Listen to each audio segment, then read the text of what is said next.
Le Sénégal traverse un moment intense, entre colère, tristesse et incompréhension. Une affaire qui choque tout un peuple, une fête religieuse célébrée dans la division, et une nation en deuil. Que se passe-t-il réellement aujourd'hui au Sénégal? Restez bien jusqu'à la fin, vous allez comprendre. Aujourd'hui au Sénégal, l'actualité est particulièrement dense et chargée en émotions. Les journaux dressent le portrait d'un pays à la fois indigné, en réflexion et profondément marqué par plusieurs événements qui touchent des domaines sensibles comme le sport, la religion et la sécurité. L'information qui domine largement les unes reste sans conteste la situation autour de la CAN. Ce dossier prend une ampleur inattendue et dépasse désormais le simple cadre du football. Dans les colonnes des journaux comme dans les débats publics, le ton est grave. Beaucoup parlent d'un sentiment d'injustice, voire d'un manque de respect envers le Sénégal. Ce qui frappe surtout, c'est l'unité qui se dégage autour de cette affaire. Supporters, observateurs, anciens joueurs et responsables sportifs semblent tous partager la même indignation.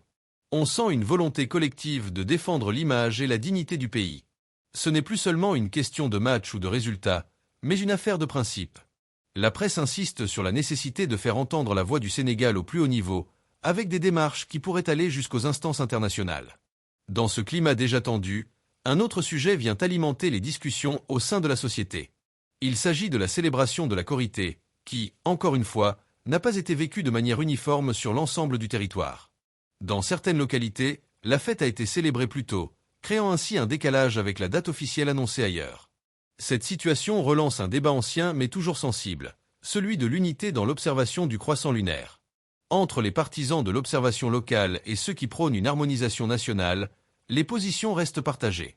Les journaux mettent en lumière les réactions de citoyens, de religieux et d'intellectuels qui appellent à plus de concertation pour éviter ces divergences à l'avenir.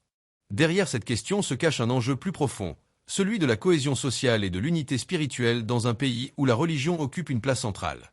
Sur un tout autre plan, l'actualité sécuritaire vient rappeler une réalité plus préoccupante. La presse évoque avec gravité la perte de militaires dans des circonstances tragiques.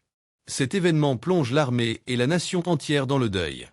Les journaux insistent sur le sacrifice de ces hommes engagés au service du pays, souvent dans des zones à risque. Cette situation remet au premier plan les questions de sécurité nationale et les défis auxquels les forces de défense sont confrontées au quotidien. L'émotion est vive, et de nombreux appels sont lancés pour soutenir les familles des victimes et renforcer les moyens de prévention face à ces dangers. Comme si cela ne suffisait pas, le monde du sport est également touché par une disparition qui suscite beaucoup d'émotions. Une figure du football sénégalais s'en est allée, laissant derrière elle le souvenir d'un parcours marqué par la passion et le dévouement. Les hommages se multiplient dans la presse et sur les réseaux sociaux.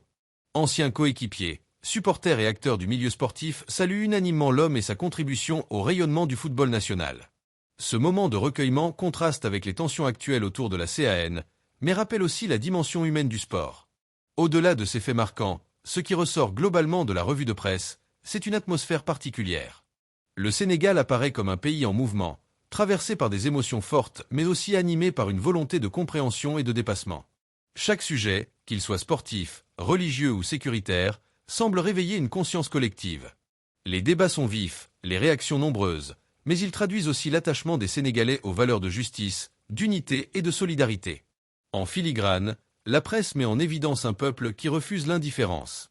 Que ce soit face à ce qui est perçu comme une injustice sur la scène sportive, face aux divergences religieuses ou face aux défis sécuritaires, les Sénégalais montrent qu'ils restent profondément concernés par les grandes questions qui touchent leur pays. Cette implication constante est peut-être, au fond, le véritable fil conducteur de l'actualité du jour.